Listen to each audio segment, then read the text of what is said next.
Kesaksian Richard Eliezer membongkar senario Verdi Sambo. Sejumlah pengakuan pun disampaikan sang penguak fakta Eliezer dan menjadi pertimbangan majelis hakim dalam memutuskan kasus pembunuhan Brigadir Yosua. Lantas sejauh mana kesaksian Eliezer dapat memberatkan Verdi Sambo? Kita akan bahas bersama dengan pakar hukum pidana yang juga mantan hakim, Asep Iwan Iriawan. Selamat malam Kang Asep. Selalu semangat selalu. Semangat selalu. Menurut Anda setelah sidang kemarin siapa yang menjadi kurang semangat mendengar kesaksian Eliezer? Yang tadi menembak lagi kurang semangat karena dibongkar. Karena fakta di kejadian itu kan ada 5 orang, ada PC, ada FS, ada KM sama RR. Ya. KM kan menyangka, tidak tahu, tidak mendengar. Artinya tinggal 3 orang kan. Kalau 3 orang berarti 3 itu. Nah, udah mengakui menembak. Nah, betul-betul waktu pertama saya merinding ya. Merinding tuh runtut penjelasannya, betapa jujurnya, betapa lurusnya, betapa kooperatifnya. Tapi setelah merindingnya mengerikan sekali kejadian bagaimana penembakan itu dilakukan kan.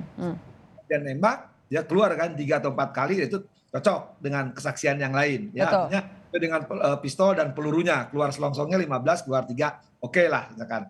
Tapi yang lebih mengerikan lagi kan ada pistol yang kemudian jadi perdebatan masalah sarung tangan, dia bawa atau tidak. Tapi kan ada saksi mengatakan Ridwan dia nembak, Arif mengatakan dia nembak, dia ketemu bahwa itu.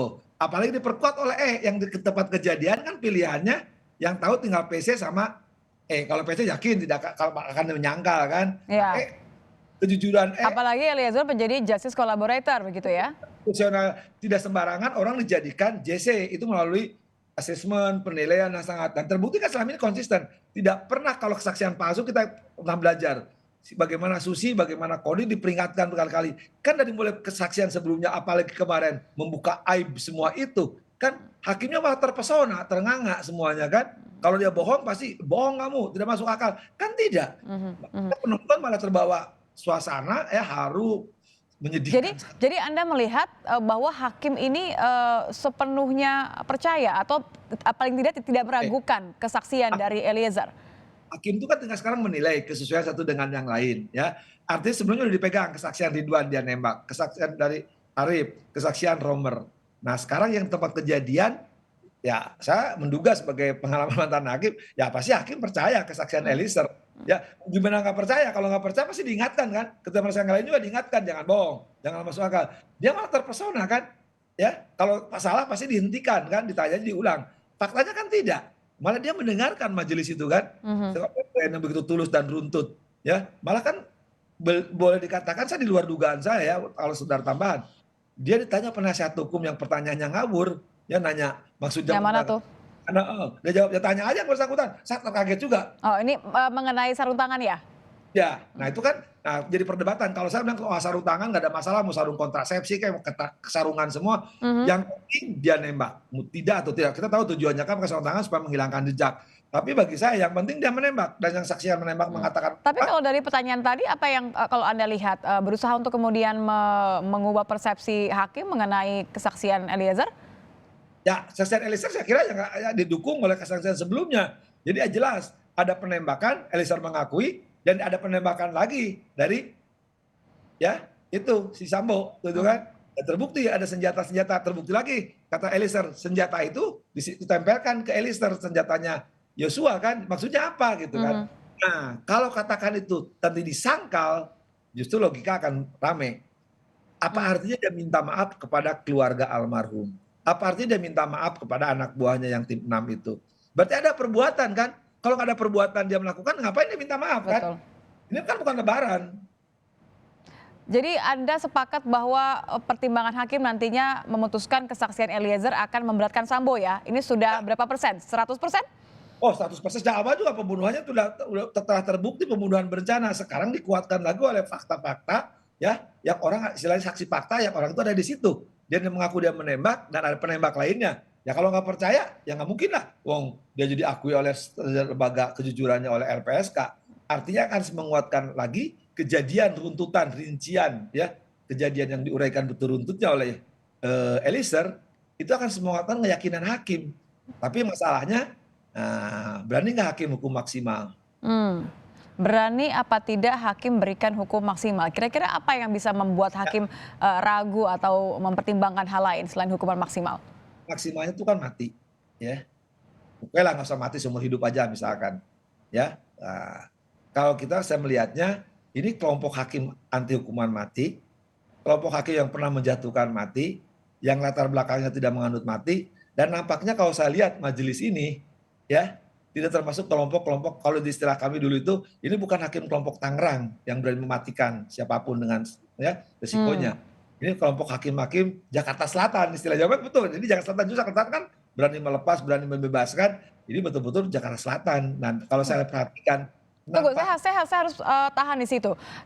Kalau misalnya ada kecenderungan ke sana, tidak kemudian meragukan hasil vonis nanti dong ya? Kalau nah misalnya ada ini kecenderungan ke arah sana.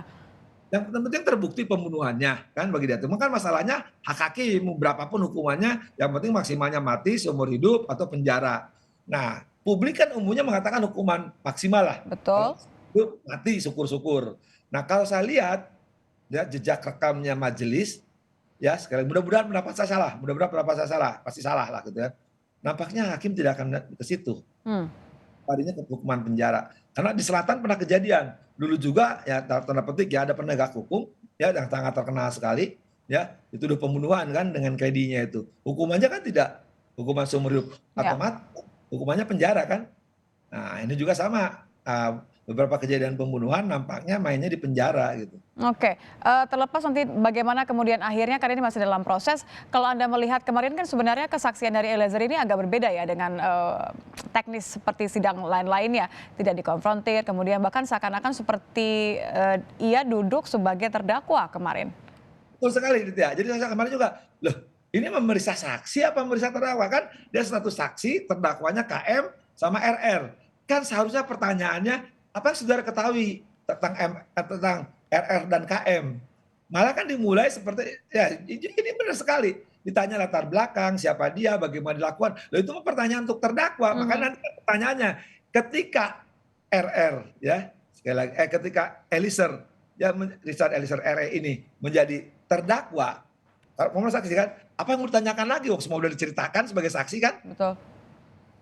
Jadi Anda mengira ini kenapa kemudian perlakuannya berbeda? Bukan, saya juga bingung waktu itu kan waktu kita komentar di Kompas juga kan, loh kalau sekarang terdakwanya KM sama RR kan harusnya pertanyaannya, apa yang saudara tahu dilakukan dan tepat dilakukannya ketika ada kejadian oleh KM maupun Mhm. R. Oke. Malah kan ditanya perbuatannya dia di tempat kejadian, ya sampai bagaimana diperagakan menembaknya dan seterusnya. Loh itu pertanyaan untuk sebagai terdakwa. Makanya tadi siapa pertanyaannya? Kelak nanti kalau jadi terdakwa mau nanya apa? Kalau semua pertanyaan sudah, dan Eliezer dengan tulusnya kan, dengan lugunya ketika ditanya juga ada pertanyaan, Menjelaskan semuanya secara detail nggak begitu ya. tabrakan dulu. Apa yang tanya gituan? Hmm. Sebenarnya enggak. Tapi Eliezer karena orang jujur, orang lurus, ditawa dia pernah dulu. Ican, tadinya bisa tabrakan. Ini karena JPU juga kenapa nanya yang beginian, dakwaannya nggak ada, maksudnya untuk apa? Membuktikan apa? Tapi karena Eliezer orangnya jujur, terbuka, lurus, diomong aja semua. Saya yakin masih banyak tuh yang Yang akan belum terungkap nantinya ya. Baik, terima kasih Kang Asep sudah bergabung bersama kami di Kompas Malam. Mantan Hakim Asep Iwan Iriawan. Selamat malam.